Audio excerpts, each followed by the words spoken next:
Hello everyone and welcome back to this particular session on the thermodynamics. Today we are going to take a look into the different enthalpies with respect to the reactions. Okay, so let us start this entire session with the help of the first one, and that is going to be as the enthalpy of combustion. Okay. So in order to understand this, first let us get this particular combustion techniques. Let's use one simple reaction in order to understand the combustion. So combustion is nothing more than whenever we take a particular substance and heat that particular substance under the presence of air or oxygen. Correct. So at that particular time, what amount of energy it gives out? That is nothing more than the enthalpy. So here, in order to understand this entire process very well, we will take into consideration of one example, and that example I would like to take it of butane over here. So let's say that this is a 1 mole of butane as what we have taken. Okay. So when we take this butane and react this butane or heat this butane under the presence of oxygen, what will happen is the carbon what is present in the butane, it gets oxidized in order to give us carbon dioxide plus the hydrogen that is present, it gets oxidized in order to give water, and along with this a amount of energy is going to be given out. So I will write it over here as plus. It is going to give us around 2685 kilojoules per mole amount of energy. Okay, so if we do balance this particular equation, we are going to have something like, so there are 4 carbons over here, let's take 4 carbons over here, 10 hydrogens here, so let's take 5 over here because 5 into 2 is 10. So what remains with us is the oxygens that we need to balance. So 8 plus 5, that is 13, so let me take it over here, 13 by 2. So for this reaction, the amount of energy that has been given, now I have written over here plus so much amount of energy per mole as given out. So when I am writing in terms of delta H over here, so delta H of this particular combustion process is going to be equal to minus 2685 kilojoules per mole. Now try to understand here, this is showing me an exothermic process. Okay, here I have written as along with this so much amount of energy has been liberated. Okay, it's quite easy to understand. Now, how to define the enthalpy of combustion? The enthalpy of combustion is nothing more than the enthalpy change that occurs when 1 mole of substance,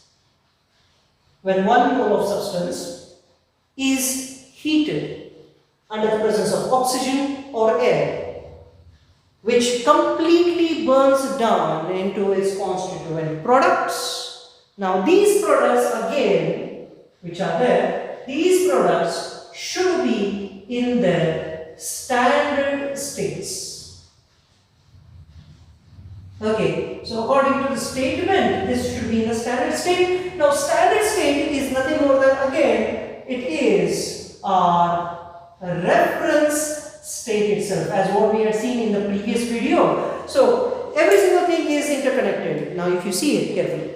So let us put down every single thing in the form of the words over here. So in order to put it in form of words, let me say that the enthalpy change that occurs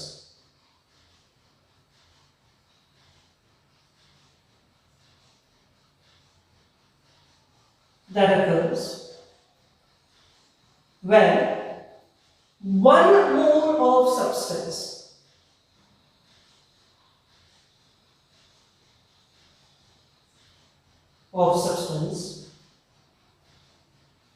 is completely burned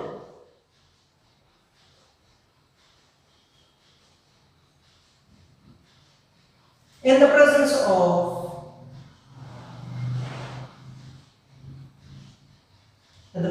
of air or oxygen. Okay, in order to give, what it gives us is a product. Okay, to give the products in the standard states, or what we call it as a reference state. Okay, so at that particular time, whatever the energy change that occurs, that particular energy change, we call it as the enthalpy of combustion. Okay, so if we want, we will take one more example over here. For example, let's say we have a glucose.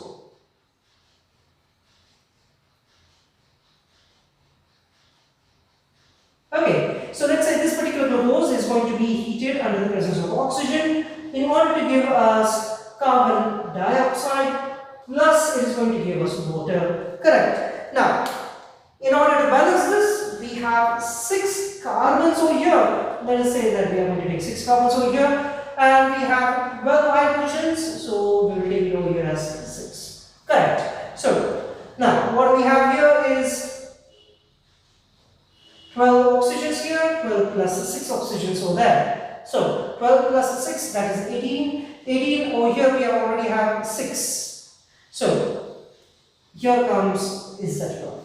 Okay. So at this particular process, if you see, when we see this entire process, we can say that the amount of energy that has been liberated during this combustion process is going to be equal to minus 2808 kilojoules per mole.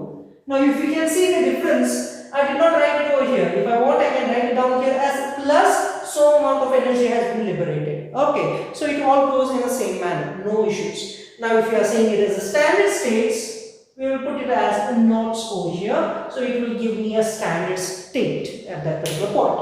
Okay, so this was about the enthalpy of combustion. Now here we have taken glucose, correct, edible material, and here we have taken butane, which is actually used as a fuel.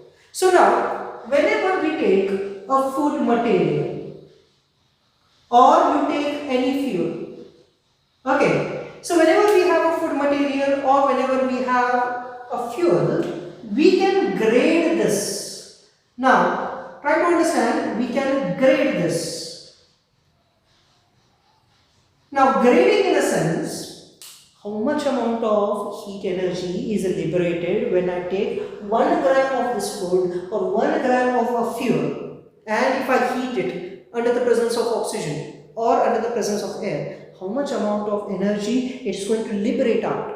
That particular process we call it as a grading. And if this particular grading is done as the enthalpy change, okay, the enthalpy change, and if this particular enthalpy change, if I am going to take it as in the form of kilocalories, okay, how much amount of energy is liberating in form of kilocalories per gram, or if I am going to measure the amount of heat that has been given out in the form of kilojoules per gram. Okay, so this is our grading technique. This, whatever value that you get, okay, that particular value, what we get over here, this value we call it as calorific value. Now calorific value is nothing more than the grading system. How much amount of heat that has been liberated by 1 gram of food substance or 1 gram of fuel when it is completely burned, or you can say when it is combusted. That amount of energy, when we express in the form of kilocalories per gram or kilojoules per gram, okay, that value what we get, we call it as a calorific value. Okay, so higher the calorific value, naturally more amount of heat that is liberated per gram of food or the per gram of fuel substance that has been taken into consideration. Now mathematically, if we need to speak, so mathematically,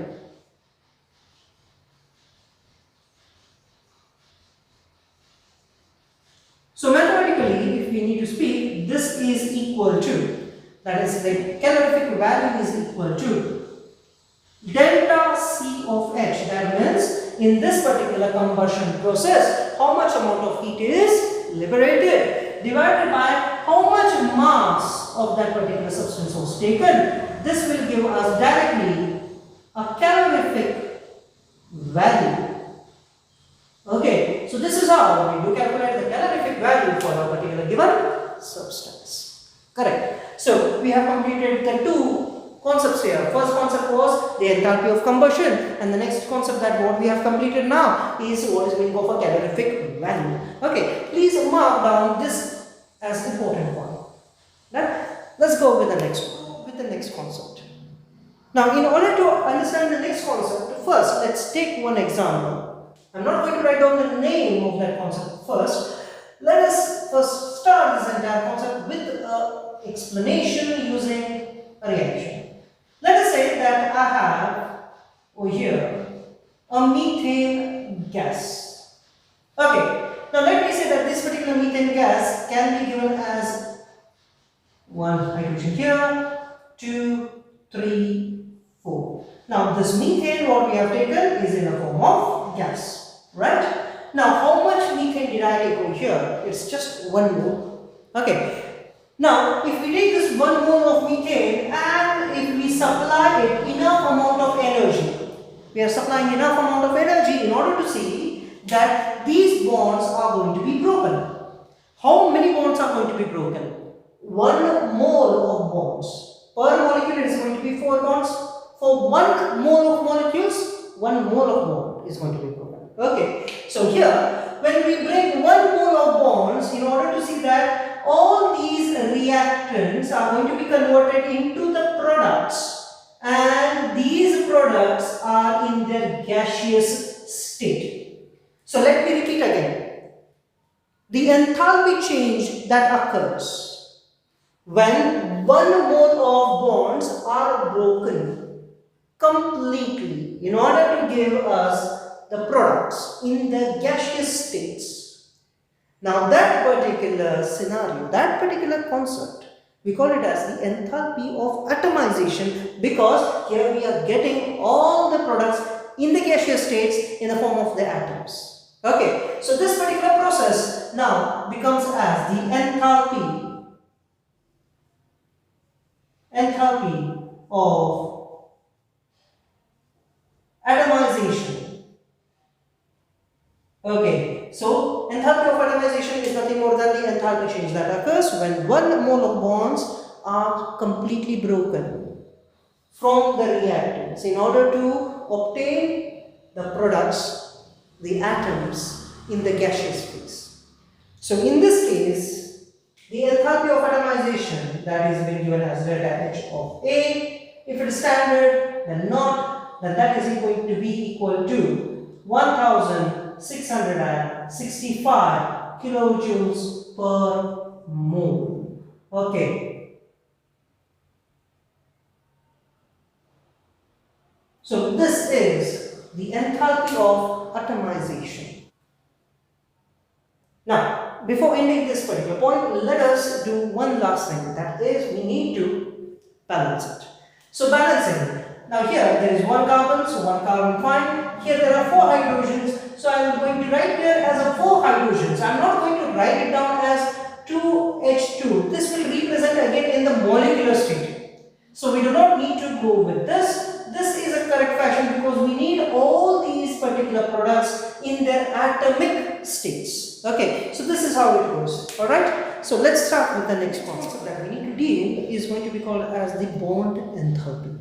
Yes, if you have understood the previous concepts, you will guess this correct. The guess is correct with respect to that we are going to break the bonds. Correct. Now, when we are speaking about the bond enthalpy, here, whenever we take a look into any reaction that is occurring, any particular reaction, it is accompanied by continuous breaking of the bond and the continuous formation of the bond. So whenever the bonds are being broken, the energy is being absorbed. And whenever the bonds are being formed, the energy is being liberated. Remember this point. So in order to break the bond, we supply the energy, and whenever the bonds are formed, the energy is liberated. Okay, so depending upon what type of bond that has been broken, we have two different types of bond enthalpies. The first one, we call it as the bond dissociation energy, or you can call it as a bond dissociation enthalpy. Both of them are the same term. Okay. So first point where we need to discuss is the bond dissociation enthalpy.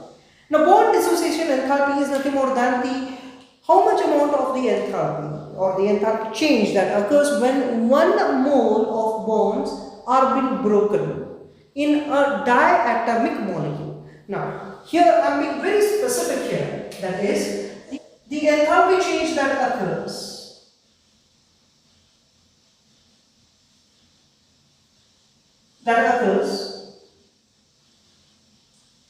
when 1 mole of, please observe carefully, what we are breaking here is when 1 mole of covalent bonds.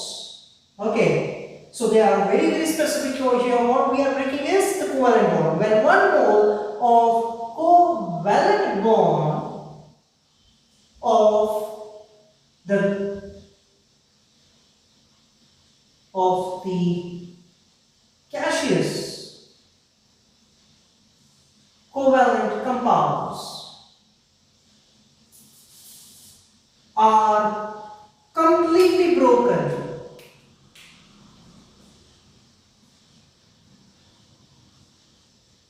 Okay, now they are completely broken in order to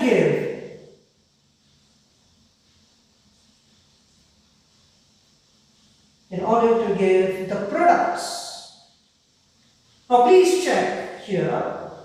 The products what we are getting are in gaseous state. Okay, now let's understand this entire statement by the help of an example. Let us say that we have hydrogen, okay, in the gaseous form, hydrogen molecule in its gaseous form.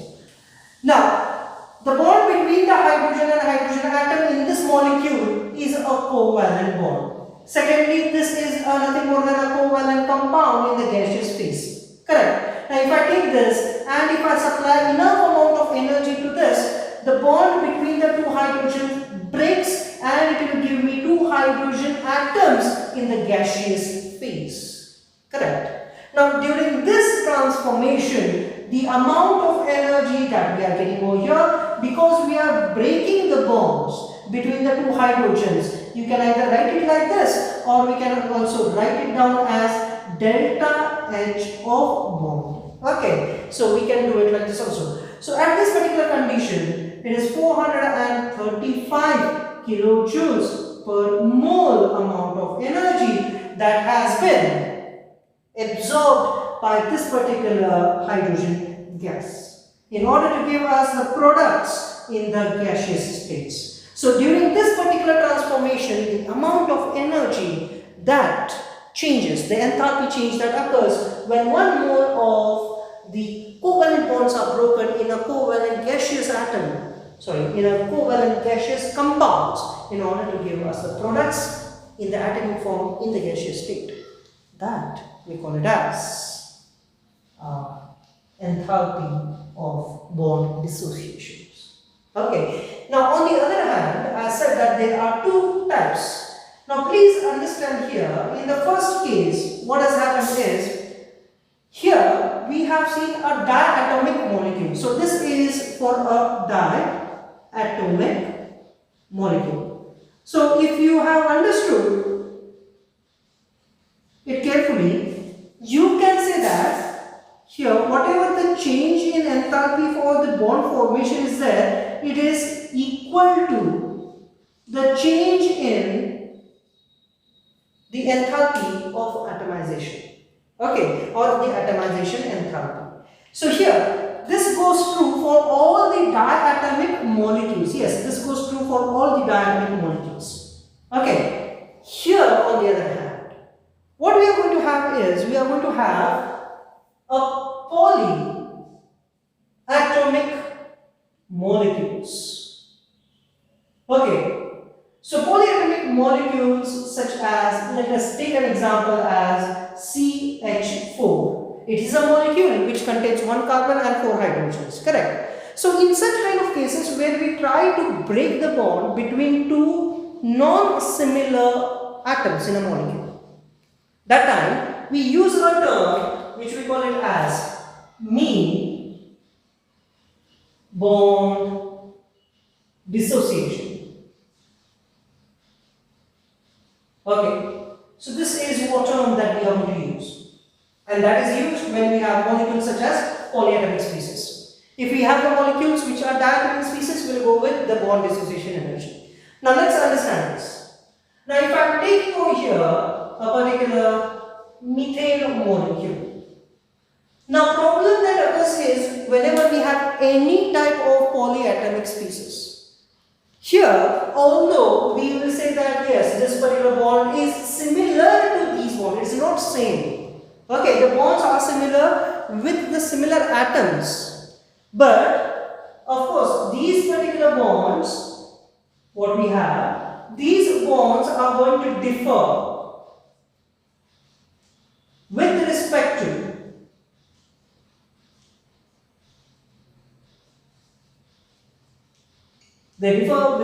to strength.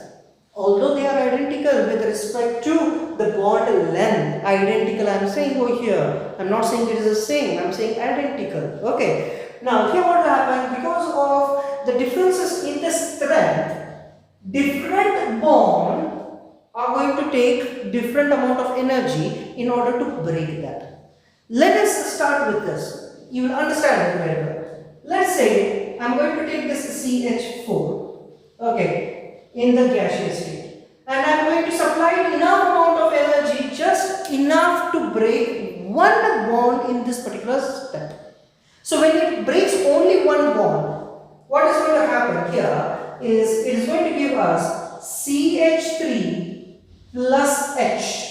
Okay, now again both of them are in the gaseous states, and the amount of energy this particular step requires is going to be equal to 427 kilojoules per mole. Okay, so this is our first step, step number 1.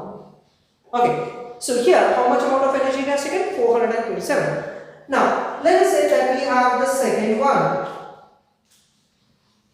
So in the second step, CH3, again I am going to take this. I am going to supply enough amount of energy so that it will break one more bond. So in the first case one bond was broken, in the second case next bond will break it out, and now this CH3 will become CH2. Okay, now energy again.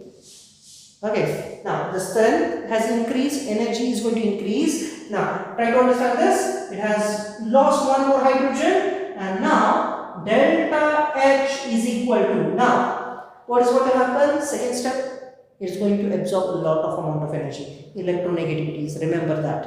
Okay, so here 439 kilojoules per mole amount of energy is going to be taken.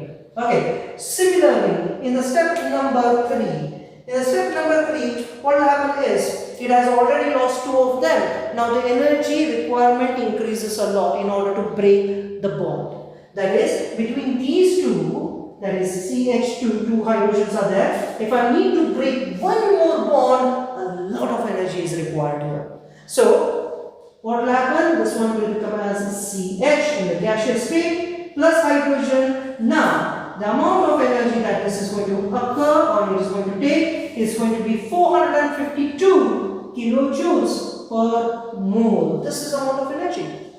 Now here in the fourth step, so what is going to happen now? Let us say that we are going to have the last step wherein we are going to have CH, only one hydrogen is there. Now if I am going to supply amount of energy to this time the energy requirement is very less because it has become a highly unstable species by now. Okay, so now it completely breaks down into an individual carbon and individual hydrogen, and here the amount of energy requirement is going to be 347 kilojoules per mole. This is the amount of energy that it requires now.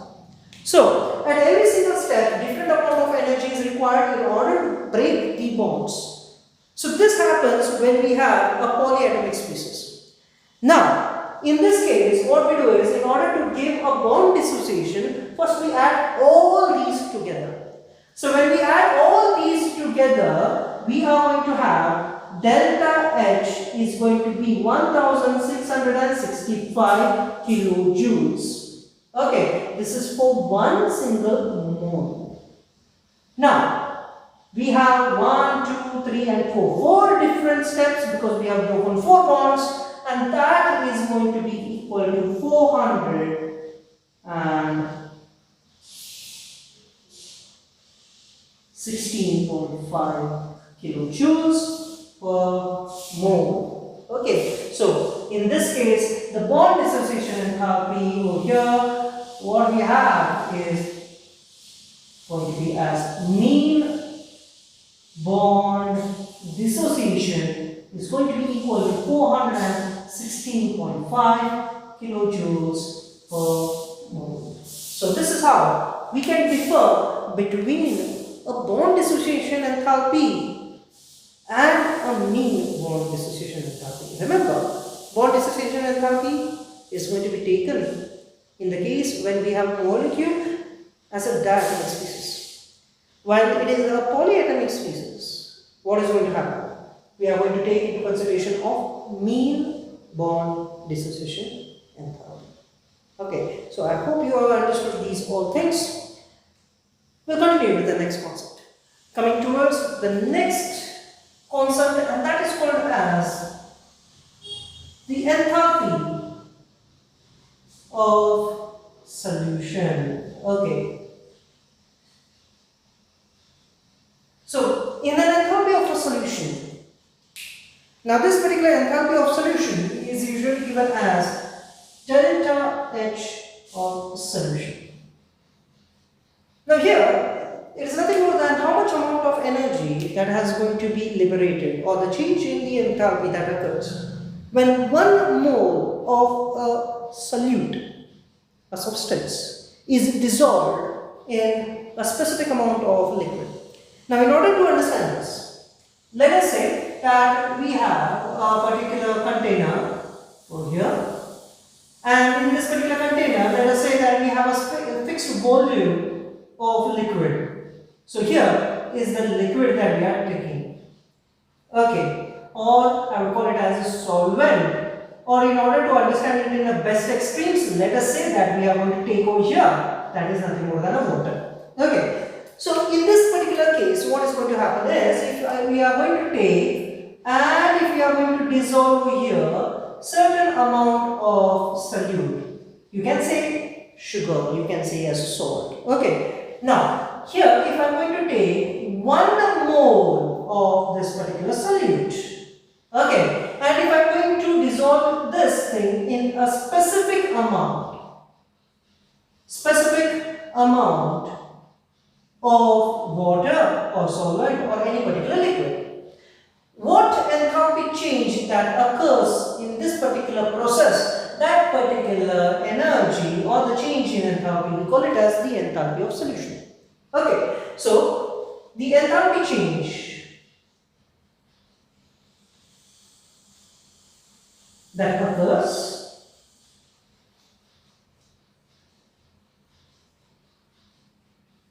when 1 mole of solute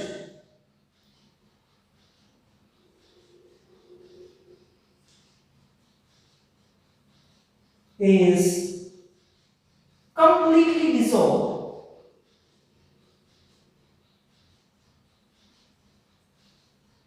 in specific amount of liquid or solvent, or what we can call it as water. Let's take over here water into consideration, it's fine. Okay, so that amount of the enthalpy change, we call it as the enthalpy of solution. Now in case, if I am going to increase this particular volume of water, okay, so that time what will happen, whatever the solute that we have added, okay, the interaction between these in case if the volume of the solvent or the water is increased. Okay, at this particular point, what is going to happen? It has a direct influence on the ionic interactions. Now you have taken this particular volume or the amount of solvent extra, that means you have excess amount of this particular water or solvent, correct? So if you take more amount of water, more amount of solvent, the distance between the ions is going to increase. The interaction between the two ions is going to decrease. So therefore, the ionic interaction decreases. That time amount of energy that is given out is very less. As the energy is less, okay, that is going to affect directly the enthalpy of that solution. And at that point where you increase the amount of solvent, the amount of water, that point we call it as, that particular point we call it as the enthalpy of solution at infinite dilution. Okay, so keep this in mind. It is called as the enthalpy of solution at infinite dilution, because you have taken the volume of this particular solvent or this particular water in a very excess amount. Okay, so excess amount is directly influencing our ionic interactions. Ionic interactions comes down, and therefore amount of energy that has been given out is also going to decrease. Okay, so let's go with the last concept for the day. Now, before going for the last concept, let me give you one particular relationship, that is delta H of a solution is equal to delta H of lattice, that is the lattice enthalpy, plus delta H of the hydration, that is nothing more than the hydration enthalpy. Okay, in this particular video, let us complete with the hydration enthalpy, and in the next video we will see about the lattice and so on. Okay, let us begin with the last concept for this particular video, and that is going to be the enthalpy of hydration. So in enthalpy of hydration, let us say that we have a compound. Now what is the nature of this particular compound is that this compound, which I am going to take into consideration for this conceptual study, is either this particular compound is completely anhydrous, okay, or it is partially anhydrous. Now what is meaning of completely or partially anhydrous? Those particular compounds which do not contain any moisture, okay, those are the compounds which we call it as anhydrous. Either it is completely anhydrous, there is not a single molecule of water associated with those molecules, or it can be partially anhydrous. When such kind of systems, when such kind of compounds, they combine with required amount of molecules of water, okay, so when they combine with required amount of this particular water molecules, they are going to liberate certain amount of energy. These certain amount of energy which are liberated, we call it as the enthalpy of hydration. So in order to put up into the words, let us say when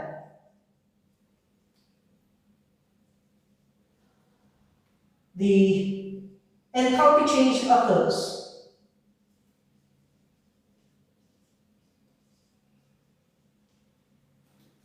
due to the combination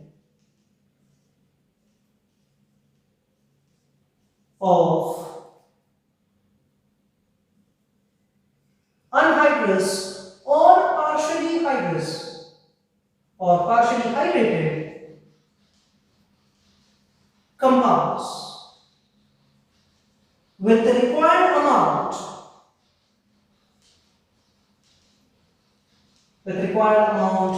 of water molecules, okay, that enthalpy change which is occurring due to this combination is called as the enthalpy of hydration.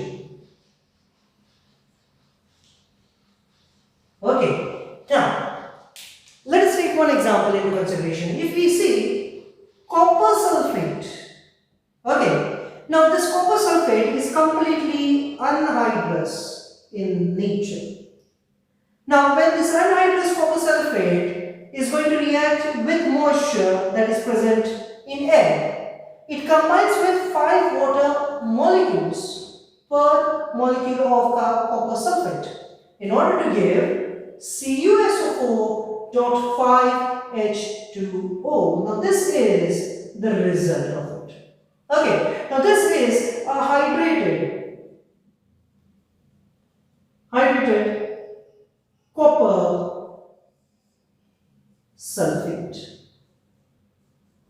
So this particular hydrated copper sulfate is going to give away certain amount of energy, and that certain amount of energy we give it as delta H of hydration. Over here the amount is going to be equal to, in this case,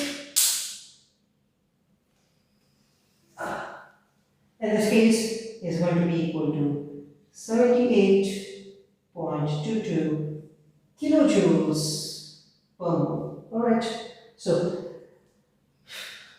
that's end for the day. Do take care. We'll see you in the next one.